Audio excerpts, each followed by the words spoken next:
Welcome, friends. It is I, your last guy, and it's time for the vlog. And in the background is going to be just a lot of Zarya.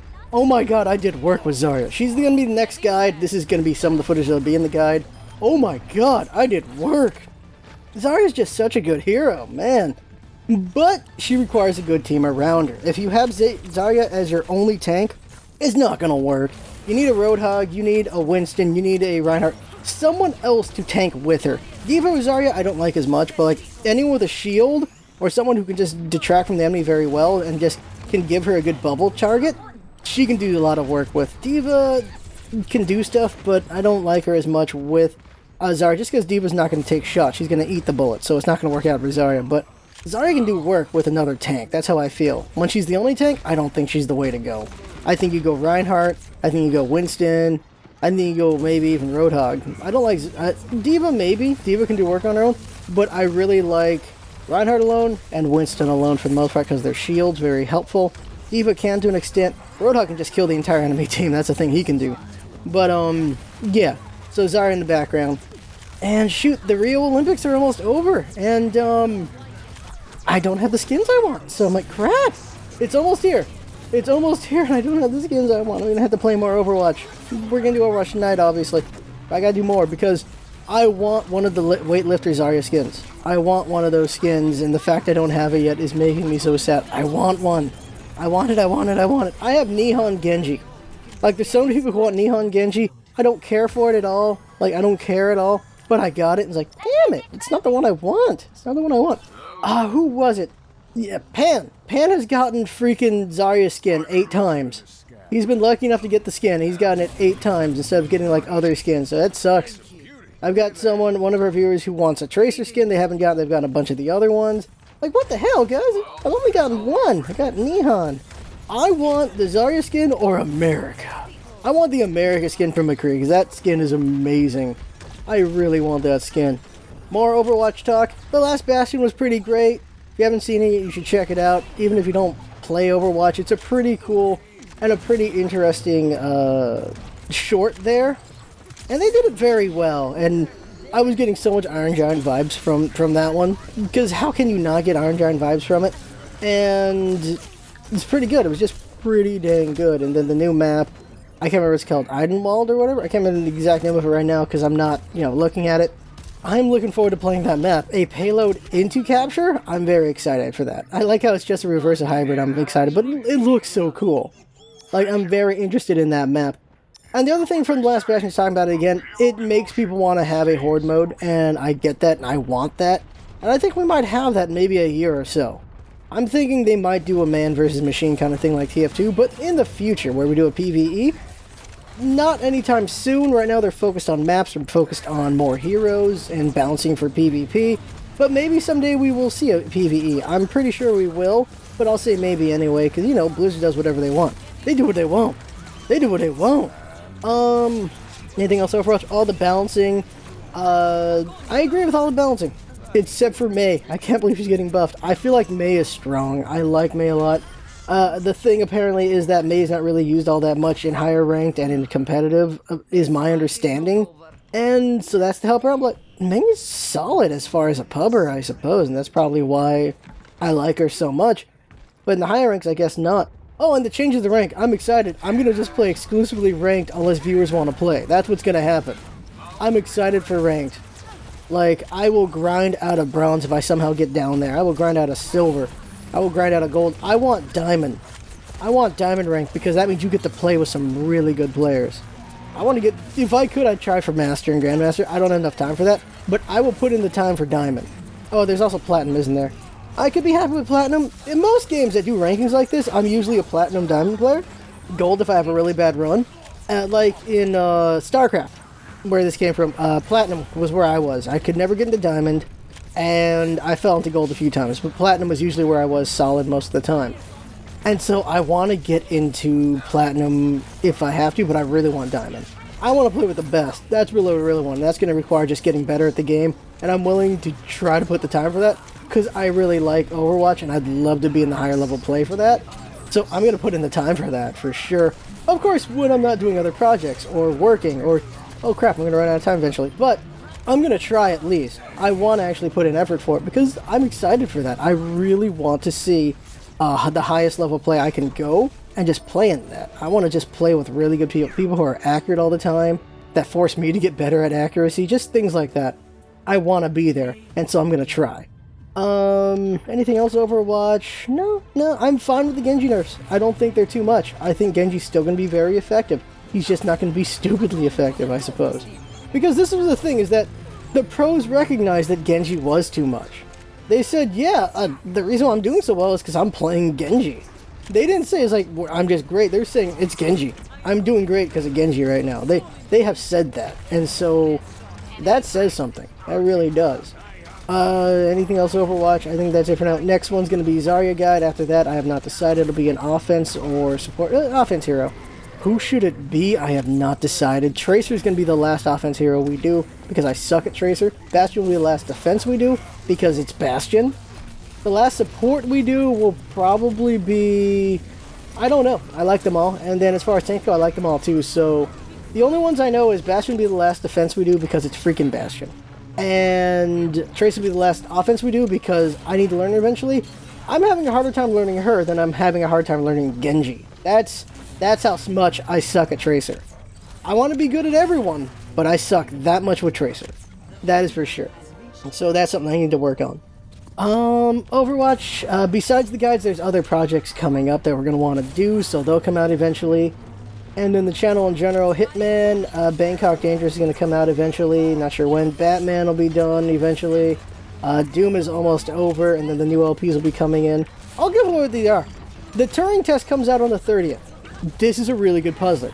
That will be LP'd. Deus Ex Mankind Divided will be LP'd. The question is when it'll come up. It'll probably come up right now I'm tentatively thinking it'll be the 30th for Turing Test and the 31st for Mankind Divided. Now you're wondering, Mankind Divided comes out on the 23rd, why don't I release it then? Well, we didn't get an advanced copy of it, so that's not going to happen, unfortunately. Other people got advanced copies, they're bigger than us, so they're able to just play it and do it. If I could have gotten an advanced copy, I would have put it up for the 23rd. That would have been awesome, but I can't. So instead, we don't have prep time for it, so it's going to come out a week later. Also because we have so many other things on schedule, that's just how it's going to go. Because ideally, you want to be on release. You want to release on the day the game comes out, because that's when everyone's going to be looking for it. And for us, it's going to be a little bit later. That's just how it is. Same thing happened to Batman Telltale. It's because, well, we have school, we have work. Well, I don't have work. Jinx has work. Jinx has school. And so things happen where we can't be on release date. Sometimes we'll be able to be on release date. I got current Turing test early, so we can be on release date. But Deus Ex, unfortunately, not going to happen. And that's just how it is going to be sometimes. But if we can, we'd like to be on release date. And I think the bigger we get, the better chances we have of getting advanced copies so that we can do that. That's what's important, is being able to get advanced copies for things so we can do day of releases, and that'll be really great. But we're not there yet for some games. We're there for indies. For indie stuff, we probably will always get advanced copies for the ones that we can get. But for the big AAAs, it's probably going to be day of copies, if we get them, obviously. Than pre. Just because I think it's better to just take a risk on the more reputable people than on the smaller people who might break an embargo and stuff like that. Like, that makes sense. Like, I'm just a 10K channel. The fact I'm even getting games from Square Enix is pretty damn awesome. Oh, by the way, I got a copy of Deus Ex Go for phone. I'm going to see, so we get to learn to see if I can figure out how to record a phone game. And if I fail at doing that, well, then bad on me on that. But I'm going to try to figure out how to record a phone game. Because the idea is, when Square Enix gives you things, you're supposed to expose it. So I got to figure out how I'm going to expose that. And yeah, because if they send you a copy, you should at least try to do right by somebody. Same thing goes for the indies. When an indie sends me a copy of it, if I redeem it, I'm going to try to stream it, or I'm going to try to do a one-shot on it. I'm going to try to do something with it. Unless it's just really bad, then it's like, well, no, they got to work on that game. Anything else channel related? No, I don't think there's anything else channel related. I think I talked about everything. Special projects coming. Oh, I got to release there's two things. One is, I did some voice practice last month. I showed it to the patrons. The patrons said, yeah, you can share it with everyone else. So I'm going to try to release that today if I remember to do it. The other one is I need to record this month, and I haven't decided what voices I'm going to do for that. And it's just voice practice. Every month I do some voice practicing on a video just to give to patients so they can check it out. Because just practicing voices. And the thing is, it's mostly just voices that are very organic things I can figure out, but I haven't really tried to do a challenge where I'm just trying to do a voice that maybe I can't do or have never considered doing. I don't know. The fact I can just do Fenrir is amazing to me. Astaska guy is amazing to me. There's certain voices like, how the hell did I do that? There's some voices like that, and I don't know. I know. It's also, because it's face cam, it's interesting to see how I look when I do them, because if you look at voice actors, like the actual professional ones, they make faces when they do voices. It's very interesting. Like, I got to see Tara Strong, and the way she does voices for certain things is interesting. The way she does Harley Quinn is amazing, because she makes her face very box, and I'm actually using my hands right here, that's not gonna do anything. She makes her face kind of like a box, like you ever saw, like, maybe just someone with, I don't know, it's a weird way to put it, but, like, her mouth is wide open, and she's got, like, a weird grin to her. It's like she's chewing gum with her mouth open, kind of thing, and she knows she is, to annoy people. It's that kind of face. Just a very wide face that she makes when she does the Harley Quinn voice. It's very interesting how voice people make faces for certain voices that they do.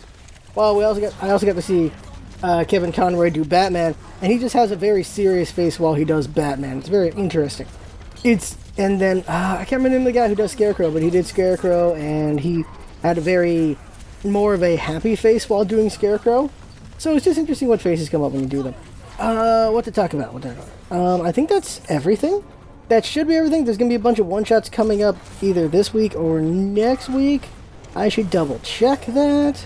Let's see here. Just going over again. Yeah, Doom ends this week. Batman's still going. No, Batman ends this week as well. So Doom and Batman end this week. We're still doing the FF10s. One-shots are going to come in for a little bit to fill in area until... okay, there's going to be one-shots in Batman after Doom. After Doom and Batman, it's going to be one-shots in Hitman, and then we're going to go into Deus Ex and Turing Test. That's what's going to happen there. FF10's happening. That might go down to one a week. For those of you who have been watching, them might go down to one a week because, school and stuff's happening. Like, school's coming. School's almost here. Oh, as far as... one more thing to talk about. Boxes. Loot crates and the Yum Yum box. The Yum Yum box still isn't here yet. I'm not sure when it's coming. It's supposed to be here this month. When it comes, I'll record that video. We're going to get Loot Crate Core at some point next week, I would hope, because it's for August. And then we bought 3 crates for my birthday, and they're all going to be in September. So we're going to have 3 loot crates in September, and supposedly another Yum Yum box in September as well. So there should be 4 boxes, a snack box, and then 3 unboxings. So we're going to have a lot of practice at unboxing, and I hope we improve and do better on those, because unboxing is fun. It's weird. It's a concept I never really got, but then I started watching some people I like do them. Like, this is actually fun to watch. So it's a weird concept, and I'm enjoying doing it, so I want to keep doing it. So we might do like a box a month. We will always decide whether we want to do the gaming box or the core box. As far as the anime box goes, that one was sponsored. It sort of is the way to put it. A viewer, because we mentioned anime box, we weren't going to do it. A viewer donated money for us to get the anime box. So thank you to that viewer. Thank you very much. So we're able to do the anime box. And I think that's kind of what it kind of has to be, sort of. I don't know if I'm wording this right, but like, we only have so much money to get these boxes. Like, it's fun, but yeah, so if any bonus boxes want to happen, they kind of have to be sponsored. I don't think that's the right word. Sponsored? Donated? Whatever the right word for that is. They kind of would have to be, just because we can't... The loot crates get expensive if you bought them all. Seriously, like, it's not cheap. It's not cheap, but it's fun. It's definitely fun, and it's good practice to learn how to interact with the camera. Because there's a lot to learn from the first loot crate, like the blurriness of this and that, and just the crackling on the sound. Like, there's so many things I can improve on, so it's nice to learn that. Because that's the thing about this channel, is it's a lot of that, right? Like, we do the LPs, and we've been slowly getting better at the LPs over time. Then we have, like, some game that we do a lot of. We did Smite for 3 years. We're doing Overwatch for a couple months right now. Then there's me trying to improve on guides. I'm at the point where I think I'm going to stop doing the cropping on guides. As far as the slow crawl of the words, I think that is just not worth the effort. It takes like 1 or 2 hours to do. It's kind of nice, but I've come to the realization is I don't think people actually care about that at all, so that might be unnecessary effort. So I want to put that effort into something else. I just haven't figured out what I want to put that effort into. But I think I'm just going to stop doing that because I don't think it was really doing anything for anyone anyway. I just thought it was a nice touch, but maybe it just wasn't worthwhile is how I'm feeling about it. Just always improving, doing new projects, different ideas. I have another idea I want to do. Remember when we did Smancers? I want to kind of do something like that with Overwatch, but not exactly Smancers. The concept of me on a face cam and we put graphics on the screen. And I'm going to try to do it alone, which is a foolish thing to do. But because Jinx is going to have school soon, now has school soon, so it's going to be really busy. We have all these other projects. This is a bonus project. This is something I want to do where I do this, it's my face on the screen, and I put graphics on the screen. And I should learn how to do this anyway, so this is a good time to do it. This bonus idea I got. I'm going to do that, and it's going to take a lot of work, and it'll just be a good learning process, and maybe people will enjoy it. And we have some other special projects coming up as well. We're always doing special projects, just like out of nowhere projects. Right now, Chad is not where the energy's at, so there's going to be a different project. Chad's fun, but there's another thing we're going to do, and maybe we'll come back to Chad in the future. But we're always just doing different projects and having fun and learning. Like, we're just constantly trying to put up our skill set. Apparently we're trying to become Sherlock Holmes. Yeah, or apparently Agent 47. Oh, when you see Bangkok Dangerous, 47 has way too many skills. He has to, though, because 47 he's an assassin who just tries to act like other people. So that means he must spend a lot of time trying to learn skills of just whatever he might have to become at whatever point. And so, because of that, he's got a ridiculous number of skills. And you're going to see a lot of weird skills out of him in Bangkok Dangerous. I think that's everything for the channel. So, quick talk about motorcycle in the background. You know, in a lawless world, I would just push a guy off his motorcycle. I really would. If you drive a motorcycle, just know I kind of want to push you off a motorcycle. I hate the people who just crank their freaking things to be annoying to everyone. They piss me off the most. I just want to push someone off a motorcycle. I don't want to run them over with a car. No, I want to get out of my car and push him off his motorcycle. That's what I want to do. Because it gets really annoying. It's really annoying. My one annoyance with motorcycles is when I'm driving is sometimes I just can't see them. Sometimes they're just right in that perfect blind spot and I almost hit them. And I just like, holy crap, I almost hit that guy when I finally barely see them just in time. And then they get pissed off at me for almost hitting them. Like, yeah, I know you're mad, but I couldn't see you, man. And just, Jesus. Like motorcycles just, they can be in those little pockets where you can't see anything. Which is why I don't really know, like, I have an old car. I have a 20-year-old car. That's what I drive because, well, that's what I can afford to drive. If I had a choice of car, I don't know what I'd want. I'm both scared of killing people in a vehicle and scared of getting killed in a vehicle because accidents. Like, for work, for construction, you drive big-ass trucks. And I was always paranoid when I was in a big-ass truck. 'Cause I'm like, this is a big-ass thing. I don't really have a good sense of space in these things. Holy crap. Luckily, it had a backup window. A backup cam. Luckily, it had mirrors within mirrors that gave you vantage point over the... So it had mirrors and mirrors that let you see the blind spots. This is important. I want this. Whatever vehicle I get, I want it to have a mirror in the mirror on the corner that shows me my blind spot. I love that. I really am a fan of that. And I want a backup cam because you can only see so much when you look behind yourself through the rearview mirror. Through the rearview window or through the mirror. There is always a chance of something being low on the ground that you just don't see. A dog, for some reason a stupid kid rolled in the back of your car. I don't know. Just, there's always something that you could run over, and I'm paranoid of that. And so a backup cam would be great. And just having that corner mirror so I can see in the blind spots would be great. The ability to see everything around me so I don't hit anything would be glorious. A car that can do that is what I would want to buy in the future when I get a job. Enough in a job that I can afford a car.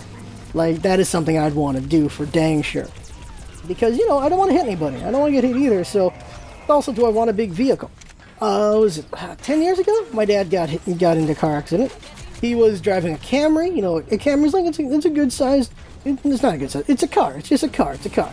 And some dude just hits the brakes right in the middle of the intersection. Because I guess he was...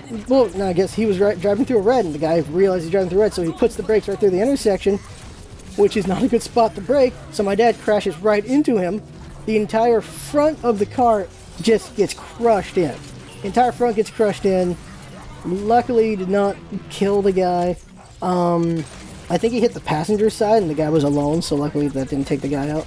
And my dad hit his chest into the steering wheel. So my dad got some chest pain from the steering wheel, and from my dad he was like, yeah, I'm not driving a car ever again. I'm driving an SUV. My dad saved up and he got an SUV. So if he ever gets another accident, it's not going to be him getting hurt. Like, that's his whole thing. His whole thing is, I'm in a tank. Not a tank, but a bigger vehicle. I get an accident with a car. It is not going to go badly for me. Even if he gets an accident with an SUV, it's two big vehicles. They should both, because of just how big they are, just ding off each other a lot better than it would be between two cars, because they're just smaller things. That's his reasoning, and since I don't know the physics of cars, I'm just going to go with that. Random side note, there was a physicist I once knew, and he's like, why don't we have magnets in cars? Just so they don't hit each other. I'm like, well, you're the physicist. And he was just going over the numbers. Like, he said it was doable, but I don't know how, since I'm a biologist, not a physicist, so I don't really know the numbers on that. But he said it was doable. That's interesting. It just costs money for magnets, I guess? But you'd also have to worry about magnetism on a bunch of different things. I don't know. Magnetic fields and all that. I just don't know what vehicle I'd want. I think I'd want something... I don't know. It's like something between a car and a truck. I don't think they're great either. I don't know. I think I just need to find a vehicle that feels right and is maybe a bit on the bigger size just for safety, but gives me good visuals. I think that's it. But I don't think I'd want a small truck. I don't know. I really don't know, because my life has just been whatever I can afford. So if I had a choice, I don't know. I'm not used to having a choice.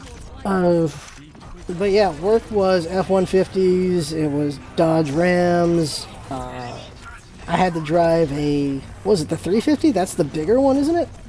I've had to drive a lot of Fords and Dodges, like, when it was work. And then, what are those big-ass ones? I can't remember there's just other big-ass trucks I had to drive as well, and it was like, well, alright. I've also driven not a forklift, oh god, I can't remember what it's called. The one with the bucket. Not called a bucket, though. It's the one that construction workers use all the time to dig up the ground. I can't remember what they're called right now. But I've driven machinery, I guess is a better... because I've driven big stuff.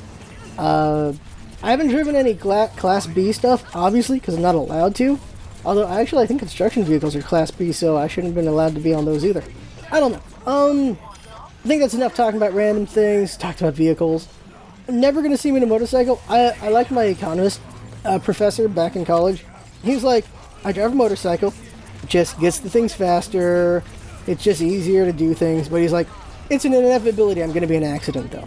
Like, because he's an economist, so he's got like statistics and all this stuff, and economists are supposed to be like realists and people who look at statistics, not with interpretation, but just, I mean, not with like lie interpretation, but like, okay, this is what the numbers actually show kind of people. Like, they're supposed to be very practical. That's what economists are. And so he was saying, like, motorcycles are just nice because you can just get to things easier and just do things faster. But inevitably, he'll be in an accident, and that is a calculated risk he has taken. Like, that's the way he put it. Never going to catch me in one. One, because I don't have the balance for a motorcycle. No way. And the other one is, I'd like to be protected. I would like to be protected. Although, if you're going to go out, you're going to go out, I suppose, right? But okay, there you go. That right there is the vlog. I think there's still more Zarya footage because I put up a lot for Jinx to put in if she wanted to. But yeah, Zarya got up next, and then offense will be, I do not know. Who on offense would I want to do? Like Reaper, maybe. Tracer, no. Genji, no. Who else is on offense? Pharah? I want to do Pharah? Maybe I'll do Pharah. Who else is on offense? There's 6 heroes on offense. Who am I missing? Who the hell am I missing? Genji, 76, Tracer, Pharah, Reaper. Genji, Tracer, 76, Reaper, Pharah. Are there only 5 offense heroes? Have I lost my mind? No, there's one more. Who am I forgetting? McCree! Oh god, McCree. We could do a McCree. I think he's getting tuned enough already, so he shouldn't get tuned anymore. I could do McCree. Maybe I'll put up a vote. I'm not sure, but we'll see. So there you go, that right there is the vlog. I have fun for watching. That's what's all about it. Having fun, thanks for coming by, and see you next time.